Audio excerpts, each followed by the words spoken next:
J'ai des drapeaux derrière.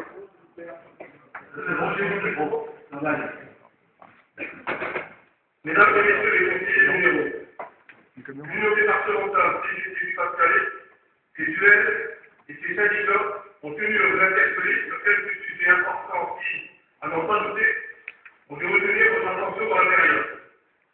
La loi portant réforme des retraites a été promulguée, mais pas d'impact. Les pouvoirs publics, le président de la République en tête, ne sortiront pas grandis de cette période. Après un passage en force pour la question des retraites, bien que la majorité des salariés sachent que rien n'est été et ne le feront sur cette question au travers de cette réforme injuste, que plus de 70% de la population ont soutenu et soutiennent encore les organisations syndicales dans leur lutte pour la sauvegarde et l'amélioration de notre régime de retraite par répartition et intergénérationnelle. Le remaniement gouvernemental lancé par Nicolas Sarkozy à grands coups d'effet n'a rien donné des attentes sociales portées lors de cette formidable lutte unitaire de ces derniers mois. C'est un véritable gouvernement de combat qui est mis en place aujourd'hui dans le but clair de continuer la carte du système social français. Il veut faire payer la crise par les salariés. Il entend encore garder les tenants du capital par sorte de fonction dans les fonds publics au prétexte fallacieux de recherche d'équilibre des finances de la France. Le quatrième pays le plus riche du monde ne reçoit plus d'argent pour financer le social. Bien sûr que si, mais sont plus exploités pour les banques, les plus riches et pour les entreprises. C'est ça la réalité d'aujourd'hui. Pour la population qui travaille, ce sera la guerre à tous les niveaux. Le gouvernement Sarkozy-Fillon ayant perdu la bataille de la communication, on assiste actuellement à un recentrage bien à droite, préparant ainsi la prochaine vague de cap de l'œuvre sociale française, comme l'exige l'EDF. Le fidèle pourvoyeur d'idées ultra-libérales est bien en vert aujourd'hui. Laurent Fabius ne vient pas de s'éconcer sur la publication d'un nouveau rapport à celui du Conseil des prélèvements obligatoires qui remet en cause les niches fiscales et autres allègements de charges dont bénéficient les entreprises. Après une longue mise en scène propagandiste pour désinformer les Français, après avoir maîtrisé les salariés, les organisations syndicales, le Premier ministre Philippe Prost installe des ministres avec lesquels les solutions entre pouvoirs et entreprises n'ont jamais été aussi directes. Même le président de la République figure dans les dossiers inavouables de financement occulte et aux éditoriaux de journalistes qui ont bien du mal à exercer en cette période. Seul Éric Woerth, lâché par sa cour, fait figure de fusible avec comme stratagème de déplacer tout le problème vers le poste de bouc émissaire et l'incite du nouveau gouvernement. Une bien telle attitude qui n'en parlera pas au sein de la population lassée des mensonges répétés et organisés par le président de la République, qui n'est plus à se l'avouer, comme chacun a pu en être témoin lors de son intervention télévisée il y a quelques jours. Du grand immeuble.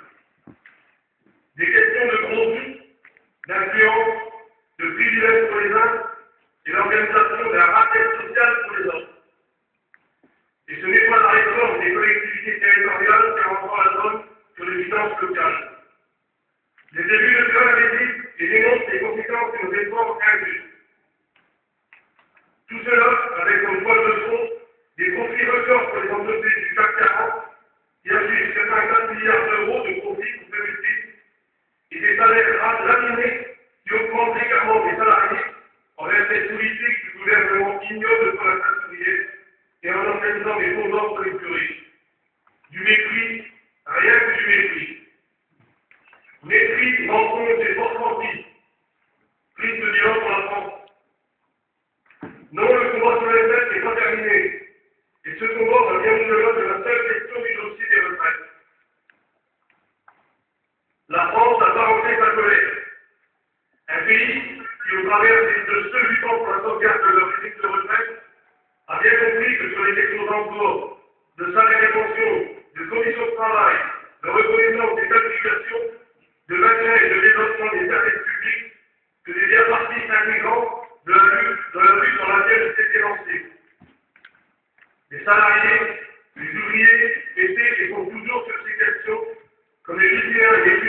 manifester leur colère dans les orchestres en parlant de solidarité avec les critiques, criant leur indignation face au mépris du gouvernement. Ils ont d'ailleurs, sur le bon nombre de syndicats, de militants syndicaux, payé un lourd tribut au travers de molestations, d'arrestations rapides et arbitraires. Sur ce sujet, l'Union départementale CGT du Pas-de-Calais et ses structures vous interpellent. Nous, mesdames et messieurs les conseillers, quant à nos responsabilités d'élus, nous exigeons de votre part que vous mettiez tout en œuvre pour vous opposer à l'application des sanctions portées à l'encontre des manifestants. Toutes celles et ceux qui ont lutté contre cette réforme injuste et sont tombés sous le coup de la répression policière organisée sciemment par le gouvernement. Nous exigeons l'abandon des poursuites abusives orchestrées par les autorités policières dans cette période et l'amnistie totale pour ces citoyens, jeunes et moins jeunes, engagés sous une juste cause dans une juste lutte.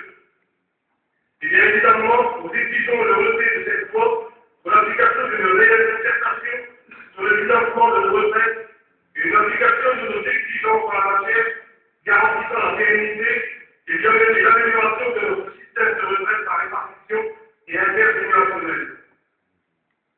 Nous serons attentifs à vos réponses et vos actes. Des autres des partis politiques, les conseillers généraux du Parti communiste français du Pas-de-Calais, le Parti communiste français de Morin, ont répondu favorablement à une démarche de solidarité en nous adressant des messages de soutien ainsi que des aides financières qui marquent de manière très claire leur engagement depuis toujours pour la défense des grandes valeurs humaines, de générosité, de solidarité, de paix pour tous les peuples. Et ceci, contrairement à ce que le gouvernement engage en favorisant la chasse aux immigrés, aux hommes, aux pauvres, aux syndicalistes, à tous les contestataires de leur politique, attisant de fait cette volonté de haine entre les peuples.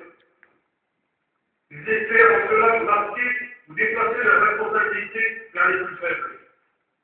Nous sommes indignés par ces actes honteux qui représentent bien le contre-pensée de ce parti politique ultra-libéral et offenseur, l'union pour une minorité de privilégiés. Nous ne sommes pas deux et ne le serons jamais. Avec de leur sorte parce que bien leur faiblesse d'esprit, leur manque total de courage et leur haine viscérale du monde oublié, salariés, de toutes celles et ceux qui priment quand les risques sont vrais sans aucune mesure. Il est inadmissible d'accumuler des morceaux de grain et de regarder son voisin avoir faim. Robespierre disait cela. Une grande vérité autant plus bien encore. Nous doutons que les mensonges journaliers de nos ministres, du président de la République lui-même, fassent rester futur dans nos manuels d'école. Une école en grand danger aujourd'hui, sur fond de politique démagogique, d'un gouvernement qui ne jure que par l'ultralibéralisme, appliqué systématiquement à toute l'œuvre sociale française et à ses valeurs humanistes, comme au service public en général. Toutes ces immenses innovations sociales, issues du programme du Conseil national de la résistance, que l'on a pu financer à une époque où le produit intérieur brut de la France n'était certainement pas celui d'aujourd'hui. Voilà, mesdames et messieurs les conseillers généraux, ce que l'Union départementale CGT du Pas-de-Calais, ses unions locales et ses syndicats avaient à vous déclarer et à le diffuser de vous. Merci.